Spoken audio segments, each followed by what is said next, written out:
കുട്ടുമണി ഇന്ന് വെറൈറ്റി ഉടുപ്പൊക്കെയാണല്ലോ. ആഹാ, ആരത്? ഭയങ്കര സ്റ്റൈലാണല്ലോ.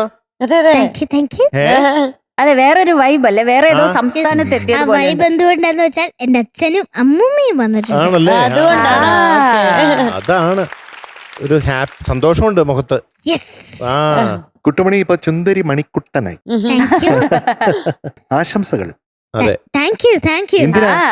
എലിമിനേഷൻ പ്രോഗ്രസ് കഴിഞ്ഞു. എലിമിനേഷൻ ഇവിടെ ഇല്ല, ഇല്ല, ഇവിടെ സെലക്ഷനേ ഉള്ളൂ. ഓക്കെ, സെലക്ഷനില് ആയതുകൊണ്ട് selected to the next level അല്ലേ? അത് വേറെ ലെവൽ, അത് കുട്ടുമണിയുടെ ലെവൽ അല്ലേ? യാ. അപ്പൊ ഈ ലെവലില് നമ്മൾ കുറച്ചും കൂടെ സ്ട്രിക്റ്റ് ആയിട്ട് കാര്യങ്ങൾ കാണുന്നുണ്ട്. കുറച്ചും കൂടെ നമ്മളെ മൈക്രോസ്കോപ്പ് കുറച്ച് മാറ്റി വെച്ചിരിക്കുകയാണ്. മാഗ്നിഫൈ ചെയ്തിട്ടാണ് മാഗ്നിഫിക്കേഷൻ കുറച്ച് കൂട്ടിയിട്ടുണ്ട് കേട്ടാ. അത്രേ ഉള്ളൂ. So keep calm, don't be dangerous. Yes. ഇന്ന് നമ്മുടെ കുട്ടുമണി കുട്ടൻ പാടാൻ പോകുന്ന പാട്ട് ഒരു ക്ലാസിക് സോങ് ആണ്, ഒരു ഗോൾഡൻ സോങ് ആണ്. ചിത്രശിലാപാളികൾ കൊണ്ടൊരു ശ്രീകോവിലകം ഞാൻ അല്ല ആ ഞാൻ. അത് എഴുതിയതാരാ? വയലാർ രാമവർമ്മ സാറാണ്. മ്യൂസിക് ദക്ഷിണാമൂർത്തി സ്വാമികളാണ്. ഇത് പാടിയിരിക്കുന്നത് യേശുദാസ് സാറാണ്. ബ്രഹ്മചാരി എന്നുള്ള സിനിമയിലാണ്. ആ സിനിമ 1972 റിലീസ് ചെയ്തത്. അതായത് എനിക്ക് ഏകദേശം 1 വയസ്സുള്ളപ്പോൾ. ഏകദേശം അന്ന് കുട്ടുമണിക്ക് എത്ര വയസ്സുണ്ടായിരുന്നു? 0. നെഗറ്റീവ് അങ്ങനെ പറഞ്ഞു. നെഗറ്റീവ് എത്രയാ? നെഗറ്റീവ് എത്രയാണെന്ന് പറഞ്ഞു. കാൽക്കുലേറ്റ് ചെയ്തോക്കെ. നെഗറ്റീവ് ഇപ്പം ഏത് വർഷാ ജനിച്ചേ? 2016. അപ്പൊ എളുപ്പമാണല്ലോ. ഞാൻ ക്യൂയിലായിരുന്നു. ഓ ആണോ? വരാനായിട്ട് ഞാനൊക്കെ നെഗറ്റീവിൽ തന്നെ.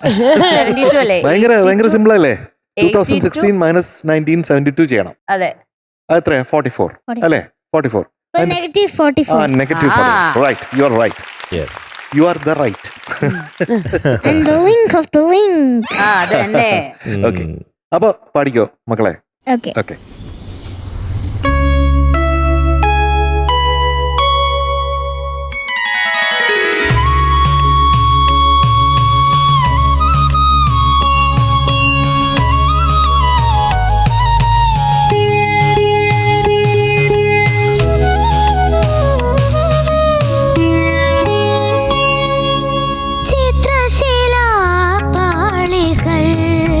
കൊണ്ടൊരു ശ്രീകോവിലകം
ചിത്രശിലാപാളികൾ കൊണ്ടൊരു ശ്രീകോവിലകം ഞാൻ തീർത്തു. അതിൽ നിത്യമെനിക്കാരാധിക്കാൻ നിന്റെ വിഗ്രഹം കണ്ടെടുത്തു. ചിത്രശിലാപാളികൾ കൊണ്ടൊരു ശ്രീകോവിലകം ഞാൻ തീർത്തു.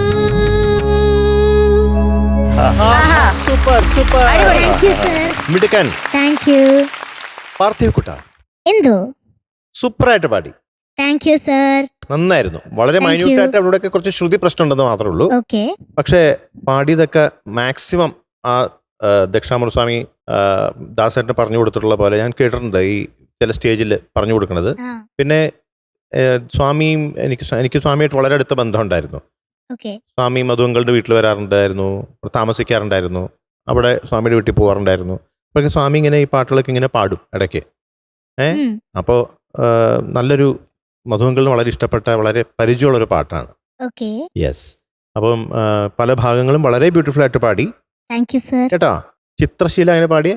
ചിത്രശിലാപാളി ചിത്രശീല ചിത്രശില ആ അതായിരുന്നു വേണ്ടത് കേട്ടോ. ചിത്രശിലാപാളികൾ കൊണ്ടൊരു ശ്രീകോവിലകം ഞാൻ തീർത്തു. ഓക്കെ. അപ്പൊ ചിത്രശീലയുടെ ആ നോട്ടൊന്ന് ശ്രദ്ധിക്കണം. നിത്യമെനിക്ക് ഒന്ന് പാടി. നിത്യമെനിക്കാരാധിക്കാൻ നിന്റെ അത്തിരി ഇപ്പൊ സ്ലോ ആയിട്ടാ പാടണേ. ആ ടെമ്പോയില് നിത്യമെനിക്കാരാധിക്കാൻ നിന്റെ. യെസ്, ഇപ്പൊ കറക്റ്റായി കേട്ടോ. അത് ഇടയ്ക്ക് ഫസ്റ്റ് പലവിലൊന്ന് ഓക്കെ. ചെറിയൊരു സ്ലിപ്പായ പോലെ ലാസ്റ്റ് പലവിൽ അത് കറക്റ്റ് കറക്റ്റ് ആയിട്ട് വന്നു. ലാസ്റ്റ് Thank you, പലവിൽ അത് വളരെ you, പെർഫെക്റ്റ് sir. ആയിട്ട് വന്നു. പിന്നെ എനിക്ക് തോന്നുന്നത് നവരാത്രി മണ്ഡപത്തിൽ അതെങ്ങനെയായിരുന്നു?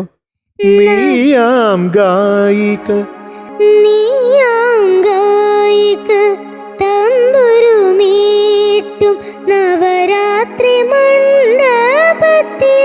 നവരാത്രി മണ്ഡപത്തിൽ അതാണ് മണ്ഡപ നല്ല നവരാത്രി മണ്ഡപത്തിൽ നവരാത്രി മണ്ഡപത്തിൽ ആ അതാണ് മണ്ഡപ എന്ന് പാടിക്കഴിഞ്ഞാ അങ്ങനെയല്ല. മണ്ഡപത്തിൽ നവരാത്രി മണ്ഡപത്തിൽ താരാര. നവരാത്രി മണ്ഡപത്തിൽ. യെസ് യെസ് അതെ ഇപ്പൊ പാടിയത് കറക്റ്റ് കേട്ടോ. Thank you sir. അപ്പൊ ഇതൊക്കെയാണ് എനിക്ക് തോന്നിയ ചെറിയ ചെറിയ പ്രശ്നങ്ങൾ. ബാക്കി Okay. എല്ലാ ഭാഗങ്ങളും വളരെ മനോഹരമായിട്ട് പാടി നമ്മുടെ Thank you, sir. Thank you. Kuttumanikuttan. Okay, thank you. മിടുക്കനാണ്. കാരണം ഇത് ഈ പാട്ട് ഇങ്ങനെ പാടണമെങ്കിൽ ഇത്തിരി മെച്യൂരിറ്റി വേണം കേട്ടോ. Thank you sir. കാരണം മെച്യൂരിറ്റി Thank ഇല്ലാത്ത you. ആൾക്കാർക്ക് ഇത് പാടാൻ ബുദ്ധിമുട്ടാണ് ഈ പാട്ട്. വേണം കുറച്ച് കർണാട്ടിക് അതെ, ബാക്ക്ഗ്രൗണ്ട് ഒക്കെ വേണം. ബാക്ക്ഗ്രൗണ്ടും അതെ Background. ആ, അതൊക്കെ ഈ വേണം. ദക്ഷിണാമൂർത്തി സ്വാമിയുടെ ആ ഒരു സ്റ്റൈല് സ്റ്റൈല് അതൊക്കെ ശരിക്കും അറിയെങ്കിൽ മാത്രമേ ഇത് പാടിക്കഴിഞ്ഞാൽ ഏൽക്കുള്ളൂ. താങ്ക് യു സ്വാമിയുടെ സർ. പാട്ടുകൾക്ക് അങ്ങനെ ഒരു പ്രശ്നമുണ്ട്. ഇപ്പോ ഉത്തരാ സ്വയംവരം പിന്നെ സ്വാമി എനിക്ക് പറഞ്ഞു തന്നിട്ട് ഉത്തരാ സ്വയംവരം പലരും പെട്ടെന്ന് ഇങ്ങനെ പാടാൻ പറയുമ്പോ ഉത്തരാ സ്വയംവരം കഥകളി കാണുവാൻ ഉത്രാടരാത്രിയിൽ പോയിരുന്നു എന്ന് പാടും പലരും പറയുമ്പോ. അത് പാടുമ്പോ സ്വാമി പറഞ്ഞതാ ഉത്തരാ സ്വയംവരം കഥകളി എന്നാണ് സ്വാമി പാടുക. ഒരു ക്ലാസിക്കൽ അതെ. ഗമകം. ഉത്തര എന്ന് പാടണം. കഥകളി എന്നാണ് സ്വാമി പാടുക. കഥകളി. കാണുവാൻ ഉത്രാടരാത്രിയിൽ പോയിരുന്നു. പലരും പാടും ഉത്രാടര എന്ന് പാടും. ഉത്രാടരാത്രിയിൽ പോയിരുന്നു അങ്ങനെ പാടണം Okay. കേട്ടോ. അതൊക്കെ സ്വാമി എനിക്ക് പറഞ്ഞു തന്നിട്ടുള്ള കുറെ കാര്യങ്ങളാ. ആ, ഓക്കെ. അപ്പൊ അങ്ങനെ സ്വാമിയുടെ പാട്ടിൽ പ്രത്യേക ചില എന്താ പറയാ ഒരു ഡിവൈൻ മ്യൂസിക് ആണ് സ്വാമിയുടെ. ഇപ്പൊ ഹൃദയ സരസിലെ ആയാലും സ്വപ്നങ്ങളെ അതിനൊക്കെ ഒരു സ്വാമിയുടേതായിട്ടുള്ള ഒരു രീതിയുണ്ട്. ഹർഷബാഷ്പം. അതെ. അതെ അങ്ങനെ കേട്ടോ. ദക്ഷിണാമൂർത്തി സ്വാമികളുടെ പാട്ട് ഈ കുട്ടുമണി സ്വാമി എങ്ങനെ പാടി എന്നിങ്ങനെ അത് ആലോചിച്ചോണ്ടിരിക്കുകയായിരുന്നു. ഗ്രൂമേഴ്സ് ഹെൽപ്പ് ചെയ്തു. ആ. പിന്നെ അച്ഛനും അമ്മയും ഹെൽപ്പ് ചെയ്തു. ഉം. പിന്നെന്താ അങ്ങനെ പിന്നെ ഞാൻ എഫേർട്ട് ഇട്ട് ഞാൻ ഒത്തിരി പ്രാക്ടീസ് ചെയ്തു. അതെപ്പോഴും അങ്ങനെയാണല്ലോ, ഒത്തിരി എഫേർട്ട് ഇടുമല്ലോ നമ്മുടെ കുട്ടുമണി.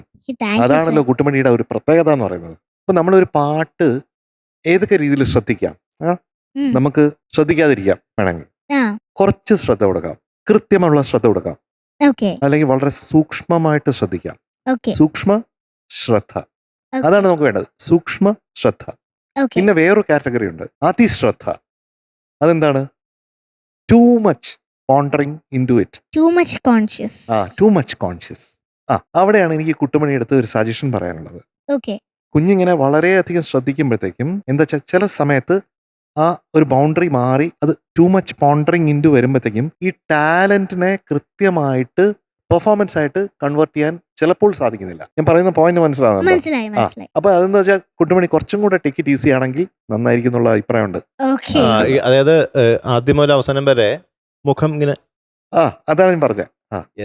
കുട്ടുമണിയെ പറ്റിയുള്ള വേറൊരു കാര്യം എന്താ വെച്ചാൽ, കുട്ടുമണി ഏത് പാട്ട് പാടിയാലും ഒരു ഭാഗം ഞാൻ എപ്പോഴും ശ്രദ്ധിച്ചിട്ടുണ്ട് അസാധ്യമായിരിക്കും. ഇതിൽ ഏതാണ് അസാധ്യമായിട്ട് പാടിയത്? അത് എനിക്കറിയത്തില്ല. ഞാനൊരു ഗസ് തരട്ടെ. അനുപല്ലവി. യെസ് അല്ലേ? ഒരു രക്ഷയില്ല. ഏതോ പുഷ്പശരം. നീ ആ മേനക തൊട്ട് അങ്ങോട്ട് തുടങ്ങി. കുറച്ച് ലൈൻസ് മാത്രം എന്റെ അടുത്ത് വന്ന് എനിക്കൊരു കൊതിയാണ്, അത് മാത്രം ഒന്ന് കേൾക്കാനായിട്ട്.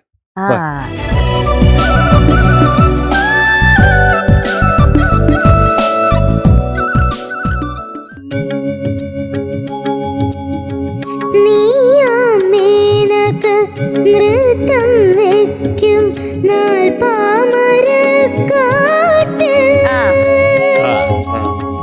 നീയാമേനക നൃത്തം വെക്കും നാൾ പാമരക്കാട്ടിൽ ഏതോ പുഷ്പശരം കൊണ്ടിന്നലെ എന്റെ തപസിളകി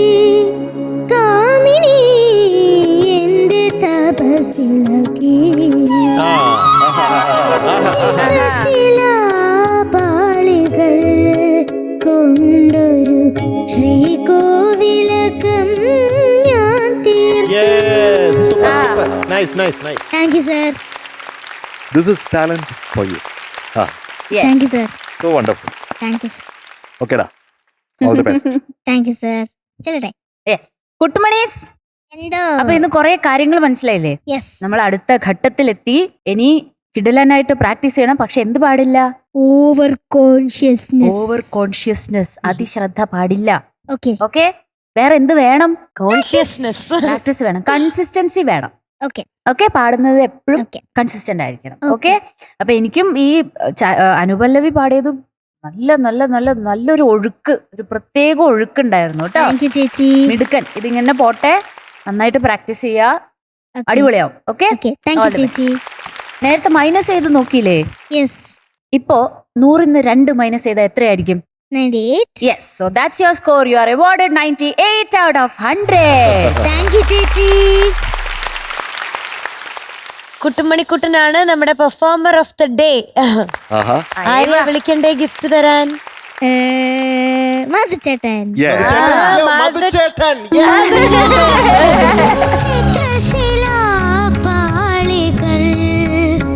മധുചേട്ടൻ വരുന്നു. സൂപ്പർ. മോനെ മധുമോനെ കൊടുക്ക്. വെളിവായിട്ടുണ്ട് ഒരു ഗിഫ്റ്റ് ഹാമ്പർ. പാട്ട് ശ്രദ്ധിക്കുന്ന പോലെ തന്നെ പല്ലുകളും ശ്രദ്ധിക്കണം. 2 നേരം പല്ല് തേക്കും.